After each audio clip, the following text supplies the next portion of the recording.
Hello and welcome to today's webinar on 5 key tourism trends to watch, sustainability for businesses, destinations and consumers by the GSTC, the Global Sustainable Tourism Council. My name is Ayako Ezaki and I'm the training director for GSTC, and we're joined today by Dr. Darcy Dornan, who is the GSTC trainer who is leading an upcoming online course of the GSTC training program, as well as wearing many hats, but one of which is country representative for Brazil for the GSTC. Yes. Darcy, would you hello. like to say hello and introduce yourself as well? Sure. Thank you, Ayako. Hello, everyone. A pleasure to be here with you, Ayako. Thank you again for all the hard work and dedication and fantastic organization that you're putting in to these events and to this webinar today. And hello to everyone as well. We're very glad to have you here with us, and it's a fantastic way to give a little highlight on some of the key tourism trends to watch, especially in regards to sustainability, to talk a little bit more about the online training that we are going to be starting later at the end of October. And fantastic to have you with us, really from all corners of the globe, looking through the geographic representations that you come from. We're really spanning the globe today, and so again, thank you for coming in and joining us today. Thank you. Before we get started with introducing what we're going to talk about today, I just have a couple of reminders for everyone who's joining us live. This session is being recorded, and after the session, you'll receive an email notification for you to access the presentation slides as well as the video recording of this webinar. We will have, at the end of the session, a Q&A with your questions.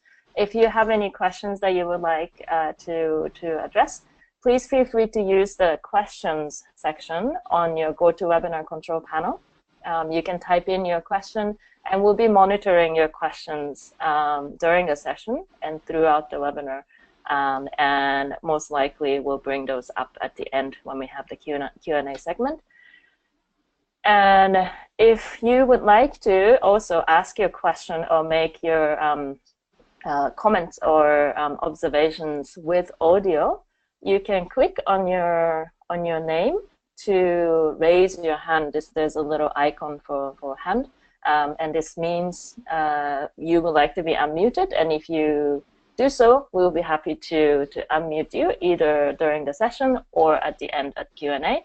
So please only do so if you actually do want to be unmuted, to use this hand raising function for your questions. And we welcome your participation by audio as well.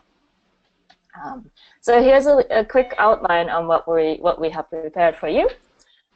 To get started, I will have a quick introduction to the GSTC Sustainable Tourism Training Program. This is the program that we represent, and also talk a little bit about the GSTC criteria, which is just the basis of all of what we're talking about today.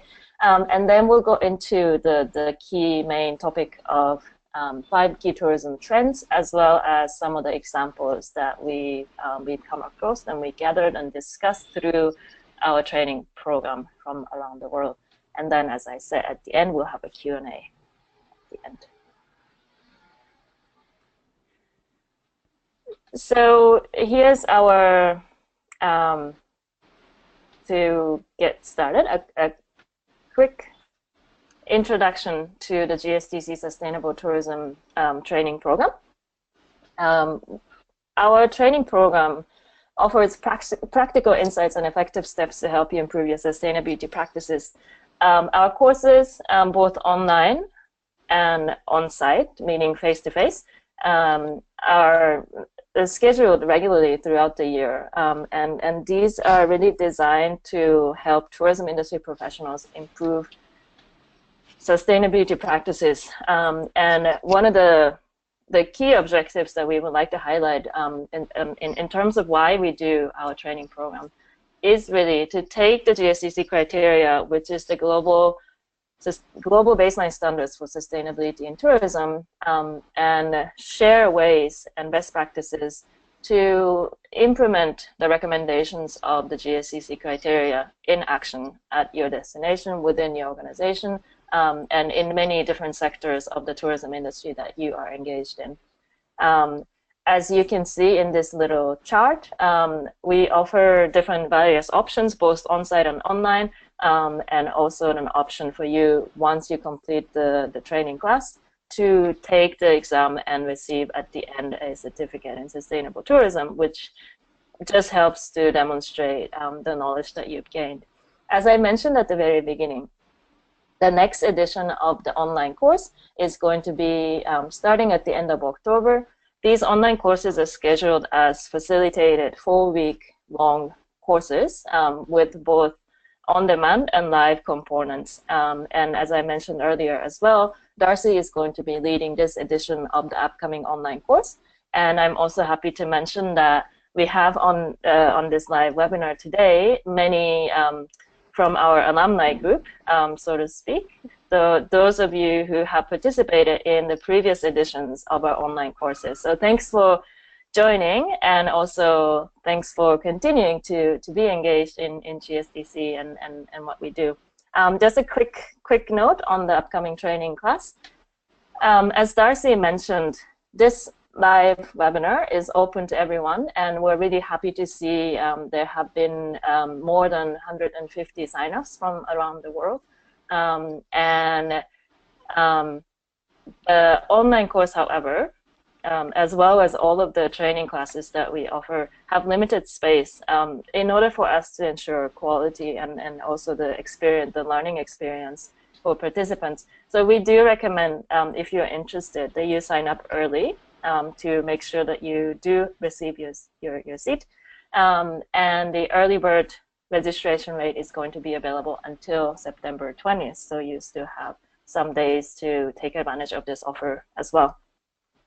And before we go into the discussions on and examples on trends that we prepared for you today, I just wanted to mention also that in the handout section on the GoToWebinar panel, you can see the links to download the GSTC criteria. If you haven't seen it, if you haven't read the criteria yet, it might be useful for you for all of the discussions that we have today, but in general, for your engagement in sustainable tourism, just as a tool for you to review some of the key points on what it means to practice sustainable tourism. As you can see, the criteria are presented as 3 sets of criteria and performance indicators. One for destinations, the other for industry. The industry criteria have 2 parts, one for tour operators and one for hotels, with specific sets of performance indicators. If you have any questions about the criteria, and we're going to be presenting some examples of criteria throughout the GSTC criteria throughout this webinar as well. And if you have any questions, just feel free to reach out to us or raise your hand or ask questions during the webinar as well. So let's get started with our trends discussions. This first part, Sustainable Tourism Going Mainstream, will be presented by Darcy, and we welcome also your questions and contributions as well. So Darcy, over to you. Okay, perfect. Thank you, Ayako. And I guess before I jump right into this, let me also just highlight for everyone what you just said in regards to the fact that not only do you have the handouts here, but please know that they are also available online, specifically regarding the GSTC Sustainable Tourism criteria. Those are available online at the GSTC website. We've made them available to you here in English, but please note that they are also available in several other languages directly from the website, and they are for free. So take advantage of that. And the idea of the sustainable tourism trainings that we give both on-site and online are that we go deeper into the different criteria and explore best practices that are taking place around the world, and have opportunities for dialogue and exchange with people, whether again that's virtually and or on site in person. And so that's a little bit of the mix that we're trying to give you today. So that said, let's talk about this first trend. Trend number one: sustainable tourism going mainstream. Is it? What do we think about that? I mean, certainly the fact that the United Nations has declared 2017 as the International Year of Sustainable Tourism for Development is definitely a signal that that we have more globally become more conscious of the term of sustainability and the need for sustainability, and this particular highlight being the Sustainable Tourism for Development focus. And so the WTO, excuse me, is harnessing its global power and market reach, etc., in order to help put this spotlight on sustainable tourism for development. A unique opportunity to raise awareness of the contribution of sustainable tourism to development while mobilizing all stakeholders to work together in making tourism a catalyst for positive change. And that's certainly what they're doing. If you click on the link, if you haven't been there already via the UNWTO's website, you can certainly see what people and organizations and in both the private sector, the public sector, and NGOs are doing around the world. And I know that that given this this declaration, that they are certainly giving a spotlight for sustainable tourism to continue, not just as a trend, but really to help all of us understand the importance of sustainability in tourism, and to help us continue to do more and better, and really implement sustainability throughout the tourism industry, which is great. The next point here about sustainable tourism going mainstream, and we've got this global spotlight, which is the source from the ABTA Travel Trends Report, that again, highlighting this UN year, and understanding that what we're trying to do is to get to the heart of the agenda. How can sustainability really help us in as far as our destination is concerned? If you're a travel company, if you're, whatever your role in the tourism, travel, and hospitality industry is, and how we can continue to implement sustainability practices and evaluate and market, etc. And so this is certainly what the Travel Trends Report is looking at. We could highlight many other reports, and I think we touch on some of them here today in this presentation.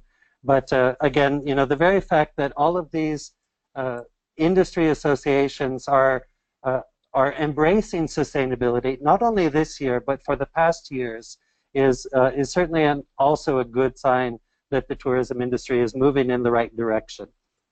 And going on, we have some other information here from Forbes magazine. This is great to to have kind of the latest trends and surveys being highlighted this year to show that travelers are more sensitive than ever to their own carbon footprint, and will practice low impact sustainable travel options in an effort to provide a more positive experience for both themselves as visitors and for their hosts. And if you've been following the the news, either globally or specifically in the U.S. recently, you've certainly been aware of the recent hurricanes taking place in the Caribbean, up through Florida most recently, and previously up over into Texas, and certainly when we talk about sustainability and climate change, we're talking about these kinds of ever increasing climate catastrophes growing and growing in the future. And from what we understand in regards to this latest hurricane that swept through the northern Caribbean and in Florida, this was the biggest hurricane ever recorded. And so, what does this tell us about the need really to, to embrace sustainability and implement it at an ever greater speed? There are lots of interesting stories coming out of the hospitality industry in regards to how different organizations reacted in this latest crisis, the Marriott being one of them, and I encourage you to, to keep your eyes open and keep reading about what, what organizations are doing in regards to sustainability and other. Okay, what if we continue on? Great, thank you, Ayako. Here's another trend. More travelers are aware of the impact their experiences have on the planet, and as a result, more are opting for sustainable measures in their travel. We've seen a number of these kinds of surveys over the years, the past decades, I would say, and I think it's, again, like the overall global tourism industry is showing, not only are we growing in international tourism travel numbers every year, but we're also growing in this sustainability awareness. When you look at survey results from a decade ago to today, we can certainly see that, that more and more people are becoming aware and concerned and acting upon these concerns. And again, I think this UN declaration is just giving us more impetus to bring out, more information about what's going on recently, more recently, the end of last year and throughout this 2017. So these are all welcome newses. That said, where is sustainable tourism going? Is it just a trend? Do we want to talk about it as just a trend? Or is, what if it is going mainstream, how is it really being implemented, and is it being implemented effectively in organizations? We often talk about sustainable tourism as a path, and that's certainly the way that we understand it and we see it being implemented, and it's certainly something that we will be discussing more, not only in this live webinar today, but in the online training. And I think it's, it's interesting to understand it this way. When I talk about sustainable tourism, I like to talk about it not as a trend, and not even to have to mention sustainability in tourism or before the word tourism, realizing and hoping that the tourism industry is becoming ever more sustainable. And so when we talk about the tourism industry more generally, we understand that the tourism industry, like other industries in the world, have sustainability and corporate social responsibility among their concerns, and they're doing more and more in this regards as we keep moving along. And so in that way, it is a path towards sustainability, and we want to keep making sure that we follow that path correctly.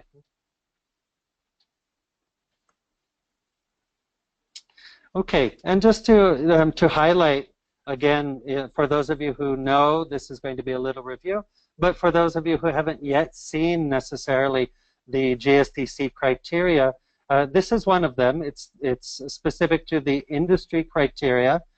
We have section A, B, C, and D, and so this is a criteria, as you can see, from section D that has a focus on the environmental impacts in the industry. And this particular criteria, D1.1, is about environmentally preferable purchasing patterns. So purchasing policies that favor environmentally sustainable suppliers and products, including capital goods, food, beverages, building materials, and consumables. And so again, this is one specific criteria, and what we aim to do also in the online training is to talk about best practices. Who do we know is implementing this criteria? What kind of organizations, and how they're doing so? And then, of course, to see this with our participants, to see if we have examples from within the group. And here we're highlighting some for you. An example from the WWF and Royal Caribbean Cruise Lines Limited 2020 targets. James Sano, you can see in the image here, the Vice President for Travel, Tourism and Conservation at the WWF, at the GSTC conference that was held last year in Korea. And Ayako, correct me if I'm wrong, but I believe James was also at the GSTC event in Chile, to which I unfortunately wasn't able to go, and I don't believe you went as well, but I do remember his name on the list. Exactly, okay. And one of the sessions that was live cast, which I will mention later as well, was also a panel with James as well. Excellent. Okay. Great. Thank you. And James was with us in 2015 when we held and organized the GSTC conference in Ecuador. And so it's been a pleasure working with the WWF. And this particular 2020 target highlights a partnership between the two organizations, the WWF and RCC, which includes here, as you can read in the text, the Global Tour Operations Target, which states that the RCL will categorize and promote sustainable tours that are verified against a GSTC recognized sustainability standard and include information on the company's commitment to the GSTC standard in the RFP invitations for prospective bidders. And so this is really interesting. This relates to actually the partnership between the WWF and Royal Caribbean relates not only to ocean conservation, but also destinations to which Royal Caribbean Cruises goes and stops, and how they will be in the future selecting those destinations in regards, again, to the GSTC recognized criteria. And so this is a huge step forward and a very interesting partnership to keep your eyes on, and should have a big impact for destination sustainability today and in the future. Here also we wanted to highlight another powerful example by the TUI Group sustainability strategy, here with a particular focus on hotels. And if we look quickly at this quote, all hotels in our tourism business portfolio, so the business portfolio of the TUI Group, will subscribe to credible sustainable certifications. And so they are specifically encouraging their hotels to aim for certification that is GSTC recognized or approved. And they're also including a sustainability component in contracts with all accommodation suppliers, outlining minimum expectations and the requirement to work towards credible sustainable certification. And with this, I should just like to highlight as well, we call these the baseline standards, the GSTC tourism sustainable standards. They are baseline. So in that regard, they are also what the GSTC has put together with stakeholders and people from around the world that are working in the industry, from again, from the private sector, the public sector, consultants, academics, people working with NGOs, etc. We have put together, and we continue to evaluate and to update the GSTC criteria on a regular basis. But they are, again, only the baseline standards or the minimum expectations that would be expected from hotels, tour operators, and/or destinations. TUI here, though, doing a fabulous job. Look at this as well from their customer engagement survey in 2017. 53% of European holidaymakers surveyed said that they have a better image of companies which invest in sustainability, up from 30% in 2012. 57% would book more sustainable holidays if they were more readily available, up from 40% in 2012. And so sustainability can and is more and more a key deciding factor in customers' holiday choices. And again, we can note that from outside the tourism travel industry as well. And I know and have stories of people with whom I work in other industries, specifically here in Brazil, that that are noticing this trend as well. That it's more and more difficult to get outside investment or international investment if you don't have credible sustainability or CSR practices in your organization. So the question, though, what really motivates travelers? Yeah, Is thanks, it Darcy. sustainability? Yeah. Um, so on that point, this next trend that we wanted to present, which I'm sure many of you are aware of and have heard and read a lot about recently. But building onto the first point by Darcy, when thinking about and talking about consumer demand for sustainable tourism or sustainability in general in products and purchase decisions, we often say that the travelers and consumers don't search necessarily for sustainable products, but they search for experiences. In travel and tourism, this is true, and I think that you can relate to that as well from your own perspective as a traveler, as well as a tourism industry professional. So in looking at what kinds of experiences are travelers looking for, and in terms of um, recent trends, and I don't know if you can call authentic travel a recent trend. I think this has already almost become a buzzword, I think, in our industry, and it's been a lot of discussions. But interestingly, both in terms of the importance of this trend, that we need to be, as tourism industry professionals, be aware of the types of experiences that many travelers are seeking nowadays. But at the same time, also in terms of the potential negative impacts of what happens when all of us are suddenly seeking more authentic, more local experiences, that we all want to connect with local people. And in pursuit of this authentic experience and experiential travel products, are we causing damage to the communities and destinations that we're visiting? So I think that there's relevance in the discussions about authentic and experiential travel trends. The last part, transformative travel, this is probably also one of the key words, key terms that you come across nowadays a lot.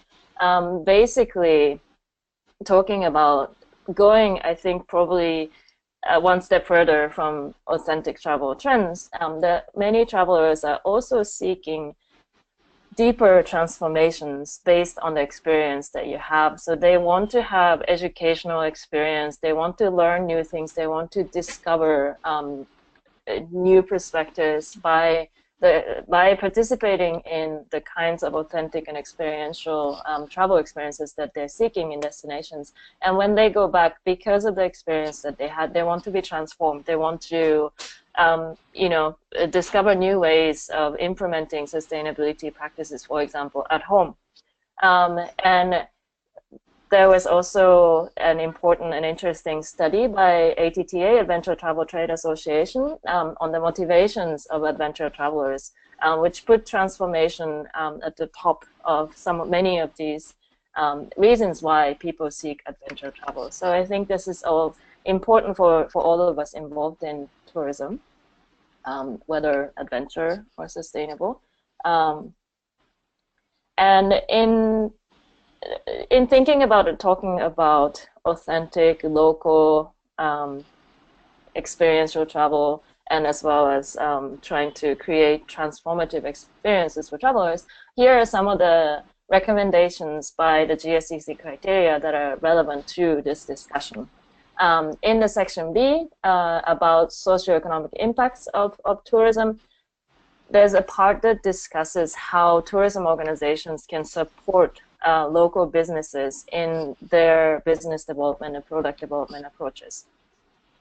In section C, that talks about cultural impact, there's a mention of the impacts that we need to be aware of that travel can have when we bring visitors to indigenous and local communities and culturally, historically insensitive sites, and how tourism organizations must work together to minimize the impact. Here's a quick an interesting, I think, example that I want to share with you. If you were part of the online course, the last one in June and July, you will probably recognize this destination, the picture that we used. We had a group exercise. Although it's an online course, we had this sort of a breakout group exercise that we did, trying to replicate what you would otherwise have face to face, which was, I think, one of the highlights, at least from my perspective, of the learning experience. And the exercise was to come up with experiential travel product, and considering some of the recommendations, specific areas of the GSTC criteria. And this was based on the outcome of one of the groups, and the product that they came up with. And a part of that was a traveler's philanthropy plan and principles to be developed by and implemented by the destination organization, which really looks at how travelers can give back. And this is also an effective engagement strategy, both before, during, and also after they leave the destination. And on this, just because we mentioned this, I just also wanted to point out that traveler's philanthropy, if this is a term, a concept that you are not familiar with, basically it's about travelers and travel businesses and companies giving financial resources, time, and talent to further the well-being of local communities, and this destination has been taken from the Center for Responsible Travel. I've also included in the handout section a traveler's philanthropy guide, also by the Center for Responsible Travel, which I think would be related to this topic, really useful and interesting for many of you.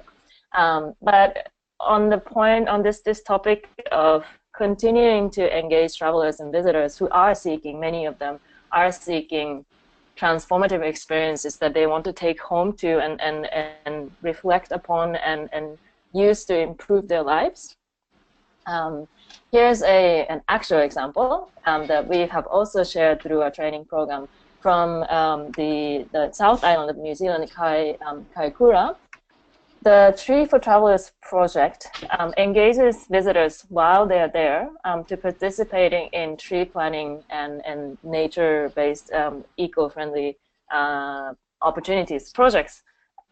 As part of this tree planting, though, is also an engagement strategy for those travelers that participate in the planting to continue to be engaged. And so they get to be connected, to stay connected with their tree, the ones that they helped plant. And perhaps that would be a motivation for them to return to see the tree that they helped to plant.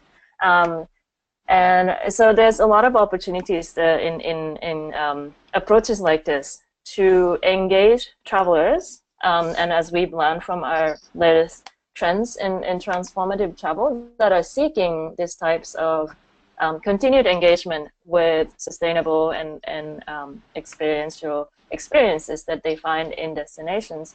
And I think that this gives inspirations to many destinations and tourism organizations in the kind of post-trip engagement activities that they might be able to implement. So that was the trend number 2. Moving on to the third trend that we included here, sharing economy 2.0. Darcy, over to you again. Okay, thank you, Ayako. And this is interesting about the sharing economy. I was actually just reading this morning on ehotelier.com website an article about Uber and Airbnb, and I won't name the author in particular, but it was you can certainly go and find it if you're interested. But the article was talking about the two organizations, their differences, of course, and similarities. But he was also making a point in regards to the fact that, while we call it the sharing economy, at least from his perspective, he felt like it was also perhaps appropriately renamed the taking economy, at least by some organizations. And we can talk about that separately. But again, we certainly understand the role of those two companies in the industry for transportation and also for hospitality. But I'm sure we're also very aware not only as to what they're doing, how they're impacting the industry in their own disruptive ways, but also the controversies about those kinds of organizations in regards to the tax infrastructures and other things that differentiate them as organizations as opposed to kind of standard industry sectors, let's say. And so in that regard, this is very interesting. I think the examples that we're sharing here with you today, because to some extent they are, let's say, the disruptions to the disruptive players that exist in the economy today. So with these three examples, Backstreet Academy, EcoBnB, and FairBnB, they are in some regards, again, disrupting the disruptors in their own way. So the Backstreet Academy, if you take a look at their website, booking unique tours, activities, and things to do with amazing local hosts. So again, this also speaks to what Ayaka was just talking about in regards to authenticity and transformative experiences, etc. EcoBnB, you can understand that in the name. Certainly sustainable accommodations. And on their website, they also highlight this discovering of authenticity whilst traveling, etc. And then Fairbnb, again, community-powered tourism, and so they're offering themselves and what their services are as a smart and fair solution for community-engaged and powered tourism. And if I could bring up just in relation as well, there was a press release in the middle of August of this year by former Secretary General of the UNWTO, Taleb Rifai, and he's talking here. The article title is the following: Tourism, growth is not the enemy; it's how we manage it that counts. And so what he's talking about is that we're talking about mass tourism and over-tourism and tourists invading destinations, and the responses to that. But again, we come back to this question of are destinations really managing tourism? And we often find that they're not. And so this is certainly what we're proposing to help destinations understand how to do as well. Continuing on in the sharing economy, we've got this program, the Booking Booster, an accelerator program in sustainable tourism. And this was an initiative by Booking.com that brought in a number of different startups, 10 as we can see here in the image, for a 3-week booster program. And they had the chance to put together their business proposals and pitches in order to win grants of up to 500,000 euros and receive, again, business strategic mentorship to help them in the growth and development of their businesses, etc. And this was one, as were the three. Again, if I'm not mistaken, Ayaka, you tell me if I'm wrong about any of them. But these are organizations that participated in this event. And Booking.com, again, we either have used or we certainly know. And we can understand that they too, in their own way, in this particular initiative, are also trying to help move sustainability and tourism forward. So that's a great thing to see also. Yeah, just to on the last point, the Backstreet Academy was one of the participants, one of those 10. The other two were not from the previous slides, but I think when this was announced, I think this was a really exciting moment for all of us involved in sustainable tourism. This relates back to the first point, the trend that we introduced about mainstreaming sustainability in tourism.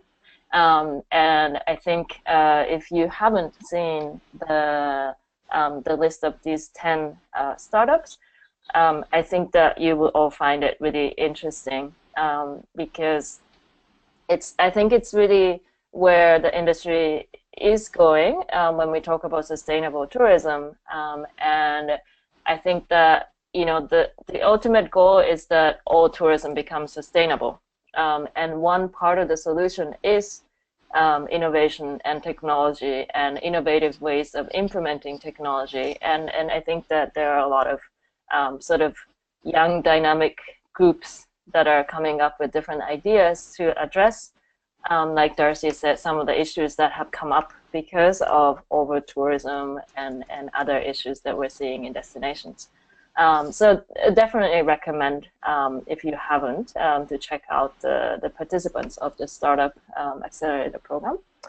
And again, building onto that point, I think this is perhaps one of the biggest issues facing tourism nowadays around the globe, but especially relevant to many of the popular destinations, especially here in Europe, but also relevant to, I think, any destinations, whether urban or rural, or already crowded or not, because of the discussions and solutions that are they're coming out of the discussion on these issues.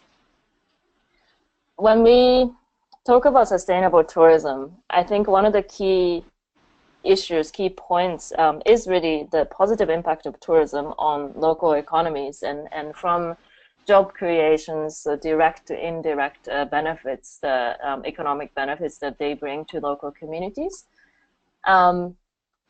But the question here is, at what point does tourism become too much for destinations? And I think this has been experienced by many destinations, as you all know.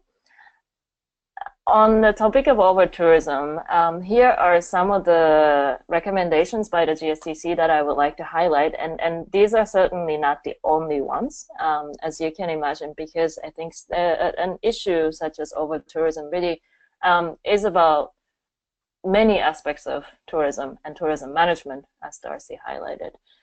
Destination Criteria 8.2 highlights the importance of tourism management organization within a destination and their role in ensuring and implementing sustainable tourism strategy.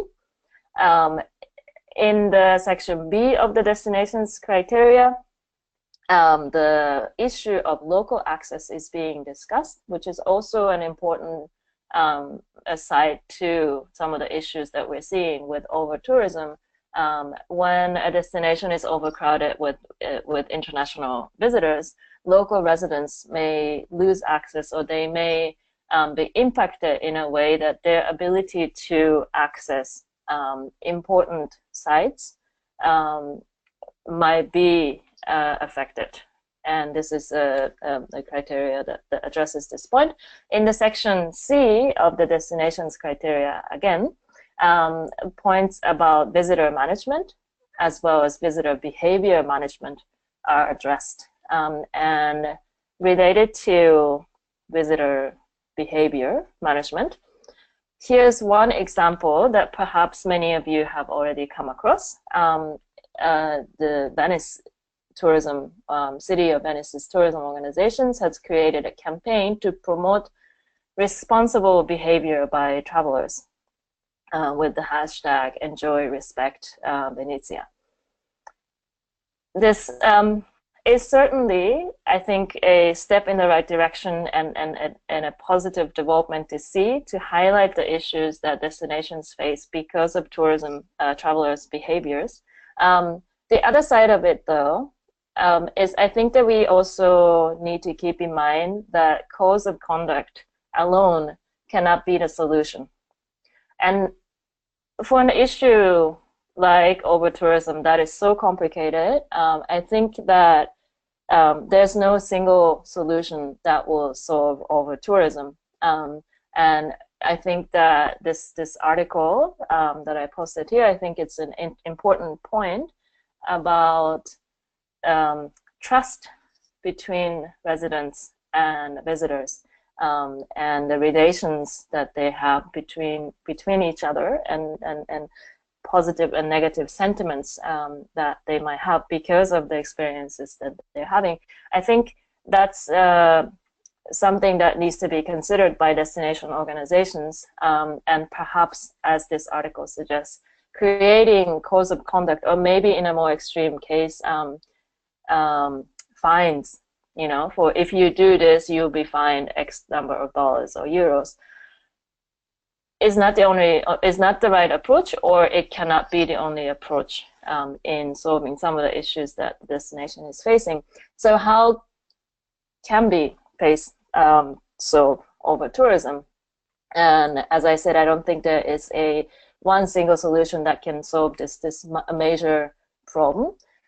But one important point that the destination organizations around the world would need to keep in mind is that it depends on the ability for us to change the paradigm of what tourism is about.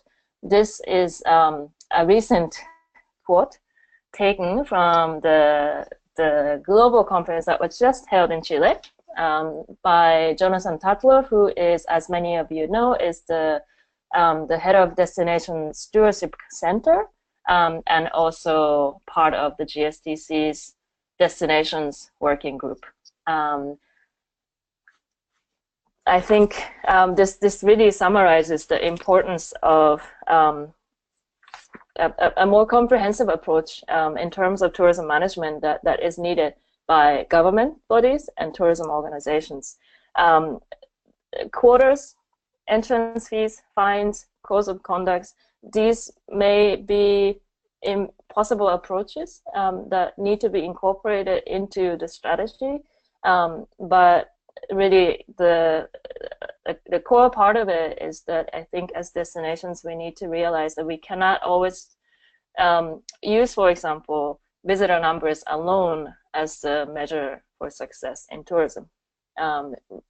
Changing the paradigm of tourism means that you need, as a destination, to really realize what is the goal for tourism for your destination in the long term, and how can you achieve it.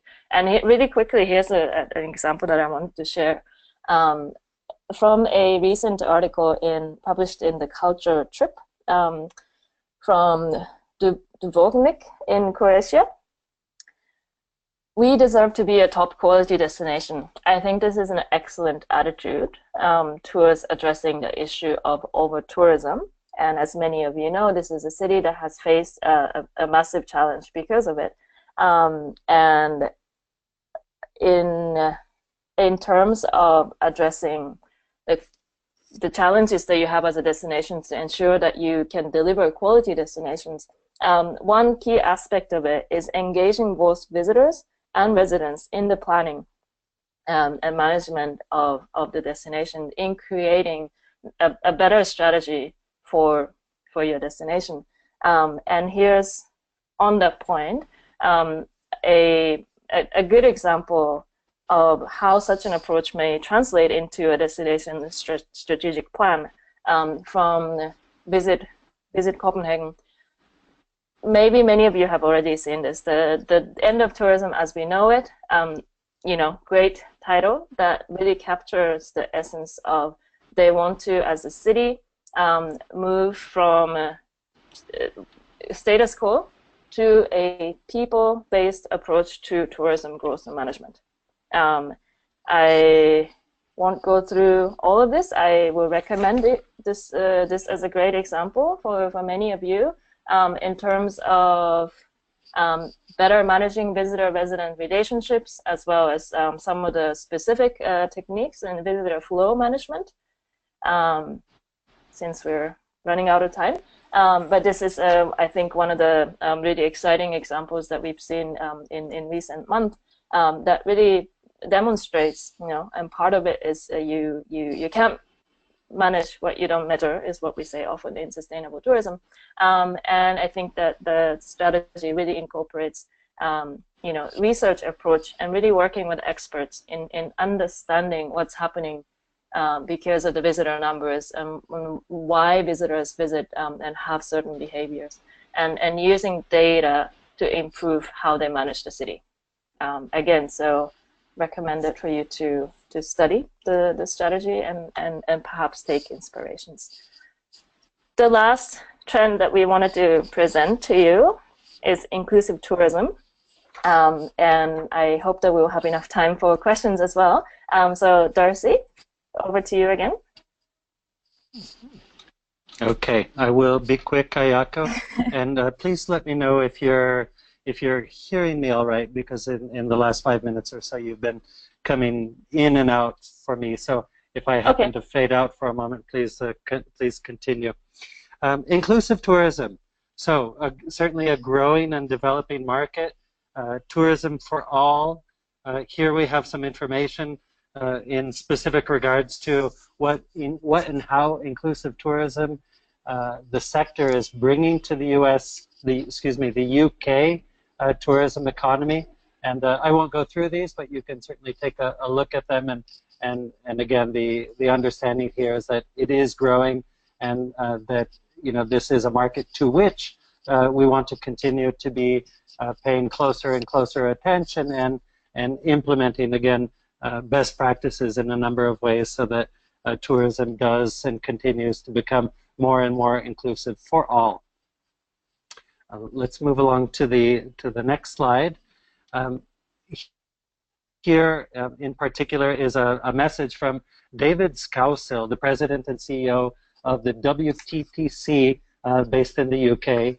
Products and services aiming to increase the accessibility of travel, add value to destinations, and constitute an immense opportunity for the business sector.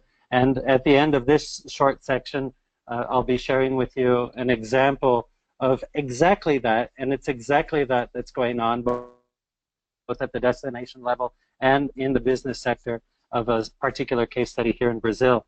Before we get there, just to highlight some of the criteria that speak to this, we can see GSTC destination criteria A8, talking about sites and facilities, including those of natural and cultural importance, are accessible to all.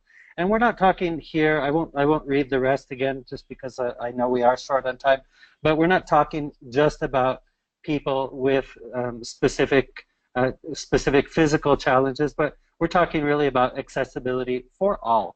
And again, I'll highlight that a little bit more in the example. The GSTC industry criteria A7.4, also in the planning, siting, design, construction, renovation, operation, and demolition of buildings and infrastructure, again, should provide access and information for persons with special needs where appropriate. And we have another criteria on the following slide. Oh, I guess not. Sorry, I thought we had 3 there. Excuse me. We're here right away into the example, okay, of the Hotel Fazenda Campo dos Sonhos. This is here in Brazil, in the state of Sao Paulo.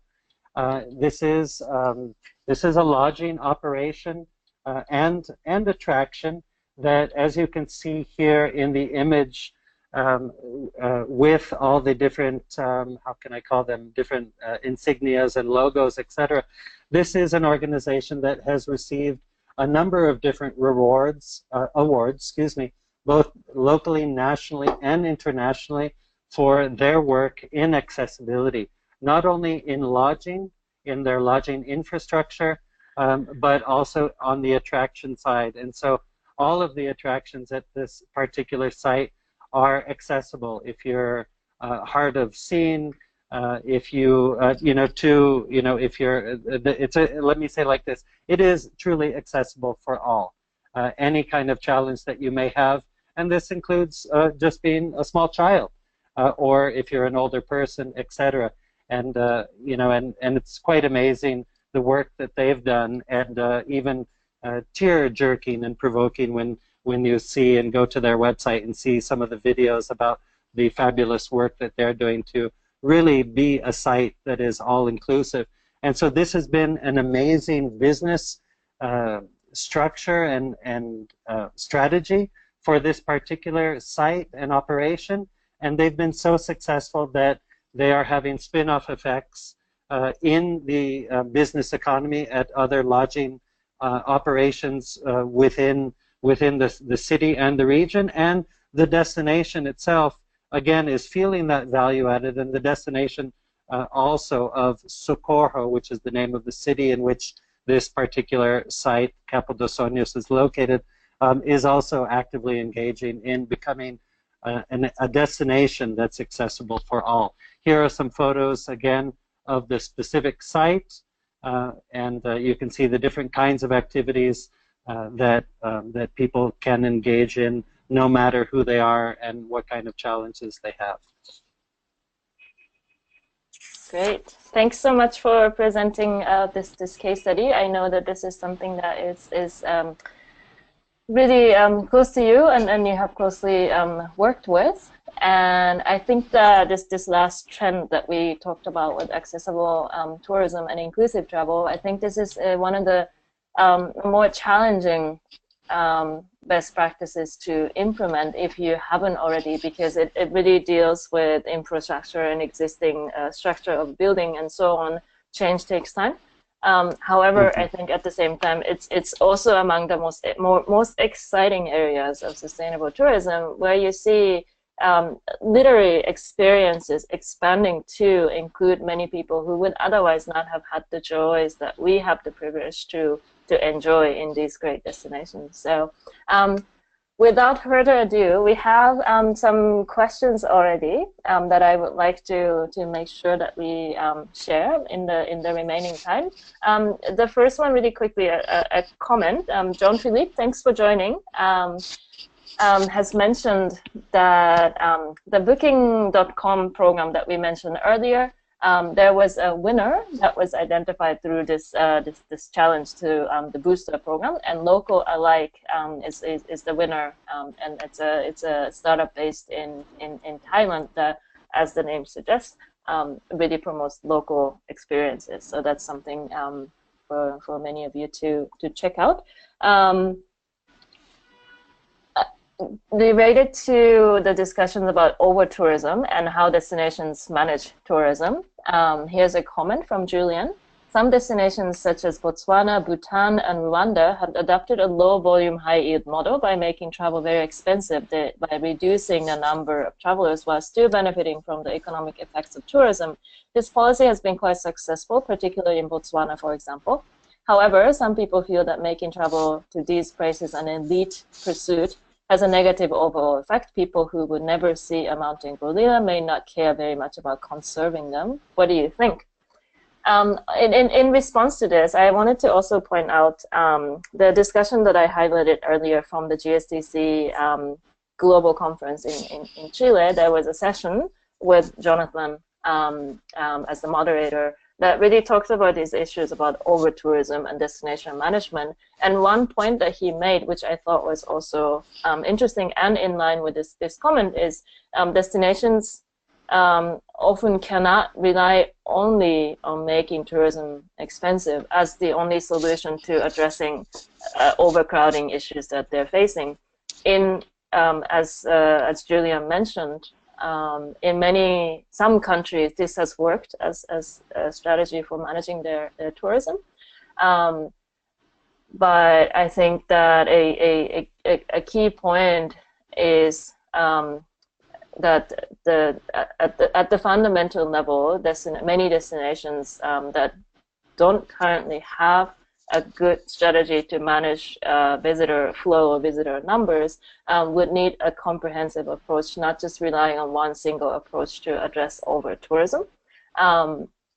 And I think, in also related to this session, there was a comment from a participant from the audience that also mentioned the example of Bhutan, that said that one a good aspect of such an approach of putting a price tag in entry is that it discourages people who are not serious about visiting such a country or a destination.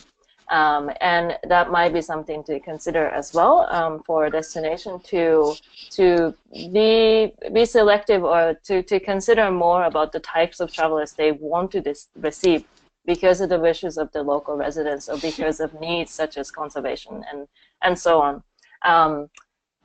So that's just something, some topics that are related to this point that I wanted to raise, related from the conference discussions. Any follow-up comments, Darcy, on this point?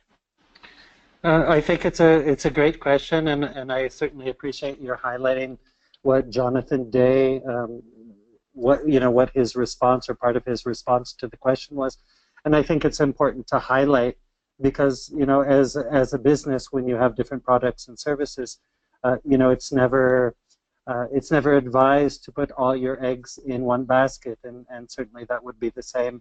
I would say as well at a destination level. You can't just focus necessarily on one type of tourist or one category of tourist. It would be interesting as well. Just a quick shout out to friends and colleagues that I see are here participating with us today. To hear if as you did offer, Ayako, the opportunity for others to raise their hands. I see that we have some colleagues here online that perhaps would have a very interesting perspective to share with us as well. And so again, just wanted to bring that up again. If you'd like to share your thoughts, this is your time to do it. Come on in. Okay, thank you. One point to address before we go, perhaps open the mic to participants. Another comment regarding the GSTC criteria in general. I think as we presented a few examples, don't the indicators for the GSTC criteria need to be more specific and measurable to prevent greenwashing by tourism industry and destinations? I think greenwashing might be another key word that that needs to be definitely part of these discussions about trends and sustainable tourism. I just wanted to mention for those of you who may not be familiar with the specific roles and what GSTC criteria are. As I mentioned, if you can see in the handouts, the GSTC criteria are presented with some recommended performance indicators, and they are examples of how when a certification body takes the criteria to use it as the baseline standard, the GSTC criteria as a baseline standard, these are some examples of how these certification bodies would judge, for example, a business or destinations that's going through the certification process, the compliance to the GSTC criteria or the baseline criteria. I think that this can be a discussion over 3 hours.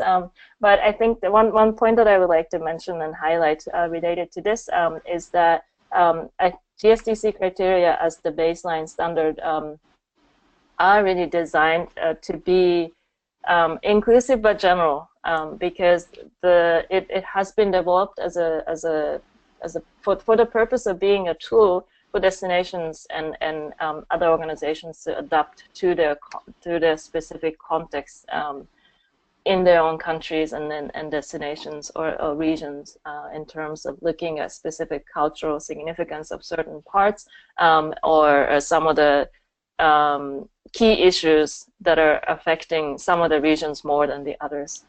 So I think that's part of the answer.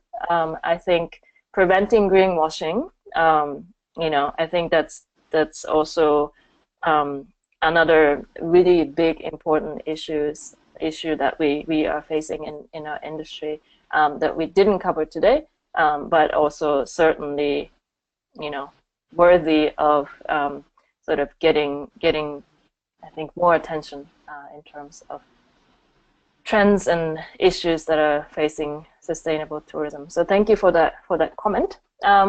I would like to see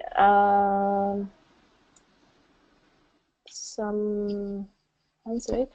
Jorge, are you still there? And would you like to be? I would. If so, because you have your hands raised, I will unmute you.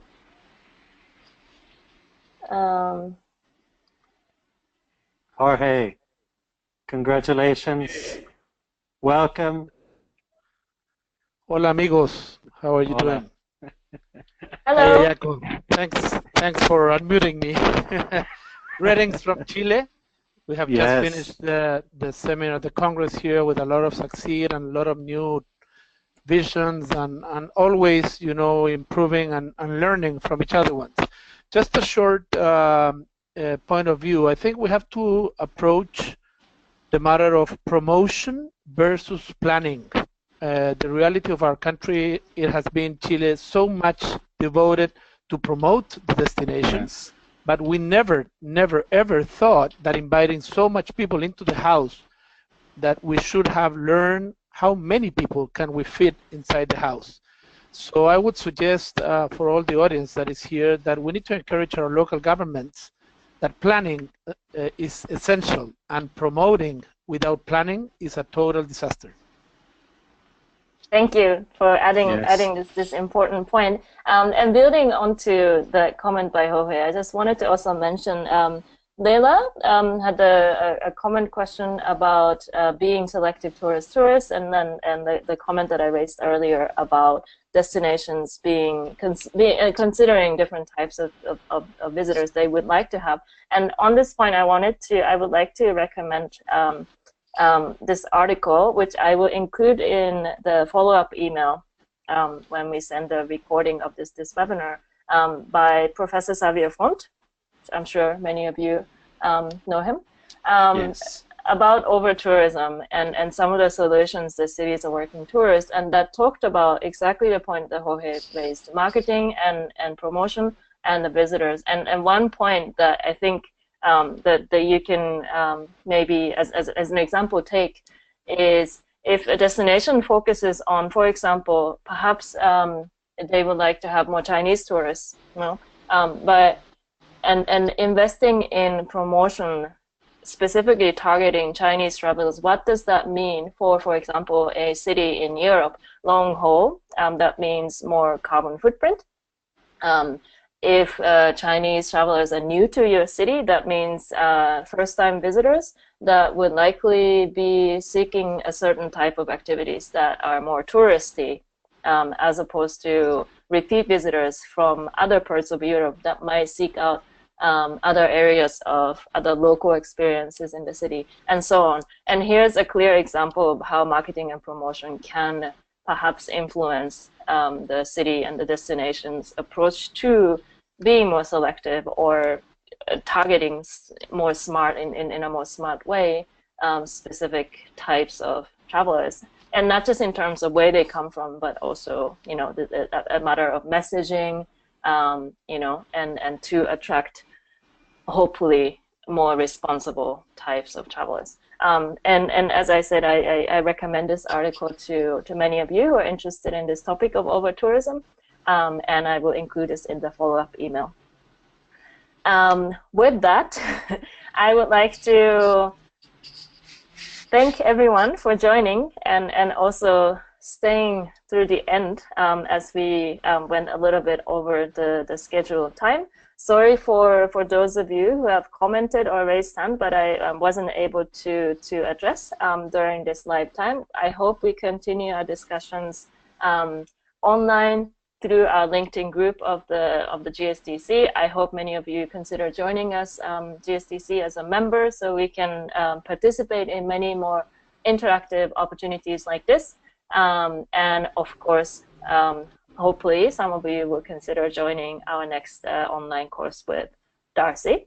And Darcy, if you have any closing remarks, that would be Just great.